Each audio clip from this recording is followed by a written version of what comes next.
Hello, everyone. Welcome to the Spec Guide. I'm Max, and with me, joining me is Brendan Flash, who's a friend of the channel and kind of a charging expert. Hi, welcome.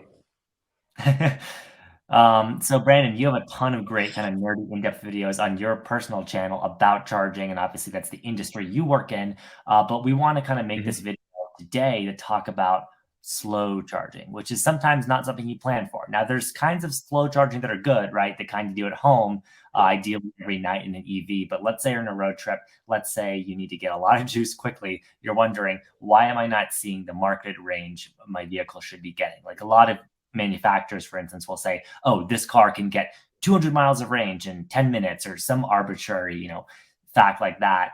I think the biggest hmm we have to get out of the way first is that, statements like that depend on two things. One, your vehicle, and two, the hmm station. And both of those capabilities have to be aligned for everything to work, right? Yeah, I'd say it's very important to understand that whichever one is rated lower, essentially, will be the limiting factor. So, for example, if you have a vehicle rated for 55 kilowatts, like a Chevy Bolt, and you plug it into a 350 kilowatt rated station, a 150 kilowatt station, or even an 80 kilowatt rated station, you're going to get exactly the same 55 kilowatt charging on all of those because the limiting factor is the vehicle in that case. Yep. And then, yeah, the vehicle, in the case of the Bolt, right, those cars, for instance, will only do 60 kilowatts, meaning that you might easily be at a station for an hour. So I think the most Mhm. important thing for people to understand is every vehicle is going to be different. So if you're upgrading to a new EV, let's say you had a Bolt or a Leaf and now you have a newer one, it probably charges Mhm. quicker. But to get it to charge quicker, you're going to have to pull up to a station that, let's say, has 350 kilowatt branding, or in some cases, 200 kilowatts is considered Mhm. very fast. Mhm. Yeah, and I think it's important to also note that in most cases, 350 kilowatt is more of a marketing term than necessarily an actual capability because there are very few vehicles on the market that can actually support 350 kilowatt.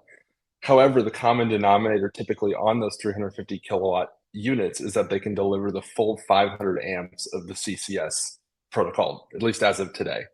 So most vehicles you're only going to see at the most in the mid 200s typically, unless you have those pretty special vehicles like the Hummer EV, the Lucid Air, uh, Porsche Taycan towards 300, things like that. Exactly. Yeah, It's it's actually really kind of a very incremental increase in speed, going from even 120 to 150, or from say 150 to 350 if your vehicle is only capable of say the mid 200s. You might save 2 or 3 minutes over the course of an entire charging session. right. So it's really ideal conditions. And I think that by conditions, let's just begin with the most obvious, at least for us as Mhm. nerds, battery temperature. And for most people, they might Yeah. wonder, why does the temperature matter? Well, batteries are very specific, right? And when they're at the ideal Yeah. temperature, that's when they charge quickest. That's when they are closest to those marketing claims, typically. So, Brendan, what is preconditioning in a car, and what does that mean? Yeah, so essentially, Tesla does it best, I would say. You just hop in your car, you put in your final destination. If you need to stop at a supercharger, it'll add that to your route. Or if you're going just directly to a supercharger, it will precondition and actually has variable temperatures depending on the state of charge that you'll arrive with, because you do actually want different temperatures. That's getting really nerdy there. But essentially, it's either heating up or cooling the battery to maximize the charging performance that you'll get at the station when you arrive to it. In most cases, it's going to be heating the battery, because you kind of figure like taking a knife to a block of butter. You want that butter to be nice and warm to cut through, just like you want that electricity pumping into your battery, into a warm battery, or it's going to be really slow. Yeah, I love that analogy. And like you said, most of the time it's really kind of about heating the battery, particularly in cold weather. Like right now, it's winter for a lot of folks. Winter is really one, preconditioning comes to the test. And you said it, Tesla does it really well. Some manufacturers do it Mhm, well. I think Volvo does it decently now. Ford sort of, mhm. and other Rivian does manufacturers it just pretty don't. well. Yeah. But like the Chevy Bolt, for instance, that we mentioned earlier, that has no form of Mhm, preconditioning. So you're really mhm. going to basically just see slower charging, frankly, in colder weather, and there's not much you can do about it. Yeah, I think it's worth mentioning that just simply driving a vehicle, that's a common misconception that I hear is that, oh, well, I've been driving for 2 hours. Why is my battery not warm? Well, actually, just driving along, especially in really cold temperatures, basically anything below freezing, you're actually going to be cooling the battery in a lot of cases unless the vehicle is actively heating the battery, just because of all that airflow over the battery pulling all that heat out of it. On vehicles that don't have a preconditioning function, you can do what's called a yo-yo, and essentially just floor it, full regen, floor it, full regen. That's just pumping a lot of power in and out of the battery, and that generates heat as a side effect. Obviously, you can only do that when the conditions allow. But if you're driving a vehicle that doesn't have that preconditioning, you may want to consider doing that as you're getting close to the charging station for, I don't know, 10, 15 minutes, kind of depending on the outside temp. Yeah, safety allowing. Obviously, you don't want to be in traffic disrupting other people with really aggressive regen braking, acceleration, etc. Use common sense. Another really common, time you see charge rate just fall off a cliff is what's Mhm, called the charging curve of a vehicle, because electric mhm, cars don't charge linearly. You might have noticed this with your smartphone because the batteries work very similarly. Once you get, let's say, above 80%, typically, that's when you mhm. see really aggressive, what they call basically tapering, where that battery is kind of charging much slower as I understand it, is a method basically to protect the long-term health of the battery, right? Essentially, yeah. And I think it's worth mentioning that while 80% is kind of the most common point to have a cliff of sorts that you really drop off on charging speed, most vehicles are tapering throughout the entire charging curve. So if you're starting at 50%, you're going to be getting a lower charging speed than if you started at, say, 10% or 20%. And if you've been an out of spec viewer for a while, which if you're on this channel, there's a good chance you're not, Kyle has kind of coined the out of spec method of road tripping, which is to pull in pretty much as low as possible, because then you can ride the curve, as he likes to call it, and really get as much power as you can before it starts tapering off. Yeah. That's a power user thing, as I consider it, because most people, and this is Mhm, totally fine, you might not be comfortable getting your car below 5%, and this is what we do for mhm. our jobs daily. Yeah. But that's not something that you have to do necessarily. But yeah, that's a good point. When you're close to empty, the closer to empty generally you are, the more you can ride that curve. So don't be afraid to get your car in that 10 to 20% zone. And you don't need to, Mhm, honestly, most of the time, probably charge past 60% in a lot of these cars with hundreds of miles of range. Of course, you know your needs best, but if you're daily driving, mhm. you could be fine, at 65%. And I know that's personally how Kyle keeps his cars, but maybe that's just, a nerd habit. Yeah, that's a bit how I do it as well. And while I might pull in at 5% or target around 5% arrival, for most people when I'm talking to them and kind of talking about best practices, I usually recommend around the like 10 to 20% mark, just because most people start to sweat a little bit below 10% if they're not super comfortable with the vehicle. And it's generally charge as much as you need to get to the next station with however much buffer you're comfortable with. Because at the end of the day, you need to be comfortable with how you're using your vehicle. Otherwise, I mean, you're just going to be annoyed with your vehicle. Exactly. I mean, you want your vehicle to be convenient, so make it convenient for yourself. But hopefully, that tip kind of Mhm. empowers you to just know that state of charge matters. And generally, you don't have to be overly afraid of leaving it in a lower zone because you can benefit from the faster charging. Another one, this might Correct. sound super obvious, but it's the capabilities of your vehicle. Not all vehicles are the same. Mhm. We mentioned the Bolt is a slower charger. And then other cars, Mhm. like I know Rivian, you have a Rivian, right? And that has a pretty Yeah. lenient charging curve. It'll charge much faster than the Bolt as well. But then there's other vehicles like the Kia EV6, Porsche Taycan, Mhm. Lucid Air, you mentioned, high-end cars usually, with the exception of Hyundai Mhm. Motor Group, because they just release very high-tech cars. But these vehicles, which advertise it prominently, have what's called 800-volt capability. They charge very quickly, seeing that peak of 350 kilowatts in some cases. Mhm. Yeah, and I think that's important to mention as well.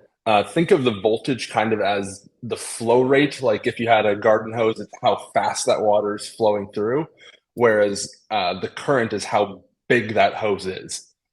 So we'll talk about current ratings on the cables in just a moment here and try to simplify it as much as possible, but it is something to be at least aware of, even if you don't necessarily fully understand it. But basically, you need to either raise the voltage or raise the current, or raise both to get fast charging. And if you go down in voltage, you need higher current. And if you go down in current, you need higher voltage essentially to have the fast charging that you desire. And the voltage is always set by the vehicle's battery. So that's not something you can just change on a whim, unless it's a GM Ultium product, but that's a little bit of a special case. Right. So that's why you see those nerdy specs so prominently advertised on vehicles. 800 volt. Why would anyone normal ever need to know that? Because that determines your car's peak ability when it's matched with the correct charger. Correct. And with the right thermal capabilities is also very important. Yeah, absolutely. And we'll get into thermals in a bit here because I think in the second part of this video, we want to talk about the other end of the equation, the chargers, because the chargers have to be in an ideal condition. And ideally, infrastructure is ready. But as we've seen many cases in the real world, sometimes it's not. So one of the marketing things that I know we're exposed to a lot is these kind of high-end equipment things like liquid cooled charging cables, which for the consumer, as I understand it, mean more consistent, reliable, theoretical high-speed charging, right? Yeah, I would say liquid cooled cables in theory are a great idea. The current implementation that's in the field is, I would say, generally worse, unfortunately. I usually try to stick to air-cooled cables whenever possible because I find them to be a bit more reliable. But with the most common networks out there, like Electrify America, EVgo, and some of the others, most of the higher power charging stations are going to have liquid cooled cables. And one particular supplier that will not be named has a very common failure or kind of a fail-safe mode that limits the power output to roughly that 35 to 40 kilowatt range. And if you're plugged into a station and you see that roughly 35 to 40 kilowatts and it's not going up, assuming your vehicle has all the other things that you could reasonably expect it to be higher than that, there's a good chance that that particular cable has an issue, and you may want to swap cables and or swap stations. Yeah, so that's kind of the assuming you have other options. Yeah, actionable advice. Hopefully, if there's, let's say, another open stall, try that. Another open station, try that, really. And basically, the easiest way, right, to tell is just you'll see on most chargers the kilowatt, the continuous input it's putting into your car. And like we said earlier, if you know your vehicle's capability and you know the state of charge roughly, you should know what it's able to receive. For example, I have a Chevy Bolt and it's, it's warm outside. So hopefully I'm seeing somewhere in the neighborhood of 40 kilowatts. Let's say I'm at 20% charge, something like that. Those are just arbitrary numbers. But if you're not seeing the numbers you expect, then it could very well, just be thermal issues with the charger relating to any number of things from the cable to just other issues. The charger and the car, as I understand, also have to communicate, right? Because they obviously have to be compatible. Correct. So when that handshake process happens, sometimes things can go wrong as well. Yeah, usually that's more of a binary, either it works or it doesn't situation in most cases. But occasionally you'll see that the charger and the vehicle don't fully communicate properly, and you may end up with a limited charging power. But in my experience, it's typically just a faulted session if it doesn't have a proper handshake. But it's a possibility. And then I think possibility. Hopefully you don't encounter it. And like Brandon said, it can be binary. So station's not working. Obviously you have an issue, try another station. There's also load sharing the chargers do. And this is where basically to kind of have more cords available, you will have like charge point stations do this. An option where they both charge two cars, but each car gets half the rate if the cars are sharing the same stall, right? Correct. Yeah. And I think we're going to start seeing this more commonly because Electrify America is now doing this with their balanced labeled chargers, where you'll have essentially 350 kilowatts. And if you're one vehicle, you can get that full capability. But if two vehicles are plugged into the two dispensers that are connected to that cabinet, then each vehicle can only be allocated about 175 kilowatt. And Kyle and I actually did a whole deep dive on some of the different strategies that you can have behind this if you really want to get into the weeds on it. But essentially, on a load managed site or something with power sharing, EVgo labels it as simultaneous charging. That if you have two vehicles plugged in, you're going to get probably half of the power that you're expecting. Which, if your vehicle is the limiting factor, may not actually impact your charging, but it's something to be aware of.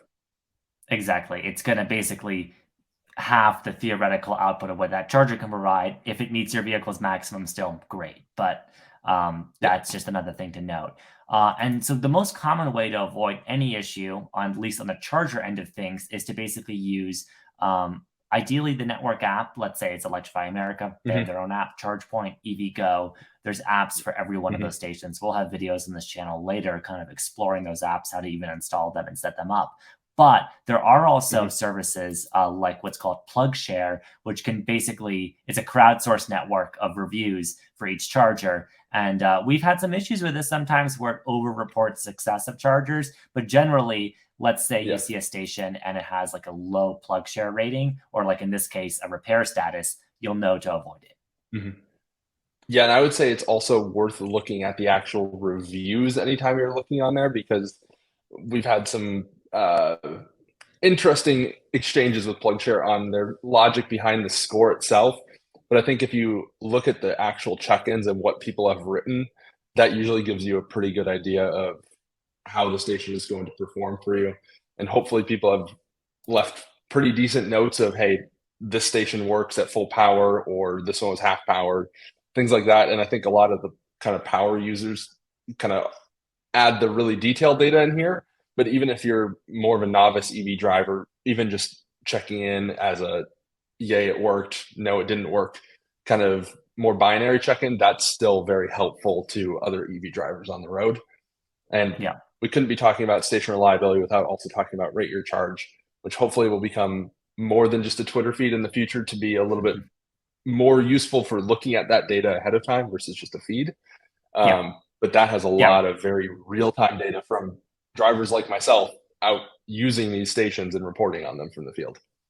Yep. So Rate Your Charge is an upcoming initiative that we have with that aspect that we're working on, because we do want to get real-time reports, because sometimes it's not as simple as a binary or is what the PlugShare score suggests. We've had issues with that metric, but it's still by far the most popular crowdsourced thing. So looking at reviews, looking at check-ins, seeing what people are experiencing is useful. Like in this case, someone saying, station 2 wasn't working, plug 1 on station 4 not working. Now that review was from a week ago, so maybe it's not accurate anymore. Factor in, recency in your reviews, but all of that is super useful to know. So if you go in knowing what your vehicle is capable of, knowing its theoretical limits, and then, being aware of your charges ahead of time, regardless of how that is, whether it's with, Rate Your Charge on Twitter, maybe you're hyper tuned in there, maybe it's on PlugShare, maybe it's on the Charging Network's app. Regardless of how, if you're prepared, generally, you'll hopefully encounter fewer surprises. Yeah, and I like to mention that hopefully in the future this goes away, but the Charging Network apps don't always have the most accurate status. So I always like to look at both PlugShare or Rate Your Charge and the network app. And hopefully if one of them says it's down, I would plan alternatives unless there's multiple stations at the site that you can also count on. But yeah, take all the data that's out there essentially with a bit of a grain of salt, unfortunately. And hopefully that improves going forward. I love that advice, biased towards the negativity. As bad as it sounds, if you see a bad report on one out of these apps, it probably is a sign that you just should avoid it. And so PlugShare is an app. Rate Your Charge, hopefully soon we can deliver that as an app or in a website or in a more convenient form. But all the charging networks are apps as well. So have those ready on your phone.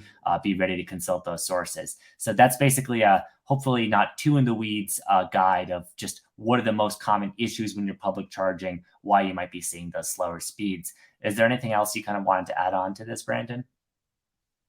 I think it's worth mentioning that J1772 or the home charging plug is always going to be slower than DC fast charging, just as a very basic high level note there. Yeah, so that's the circular connector. There's just the circular connector. If you're plugging just that in, you're only going to see speeds realistically 20-ish kilowatts, but 10 or way under, lower speed. Yeah, way lower speeds than what you see in DC fast charging, where we're talking the realm of 50 kilowatts and above. DC being those extra chunky pins with the CCS charging connector. But we have videos in this channel describing that as well. But thanks so much for coming on. Hopefully this was kind of a good primer on issues to expect, because you really do need to walk into chargers expecting issues sometimes. But hopefully you can have a nice, safe, clean, and rapid charging experience and be prepared for when you're on your road trip. So thank you so much for joining me on this episode, Brandon. My pleasure. And as I always like to say, drive more, worry less. Absolutely agree.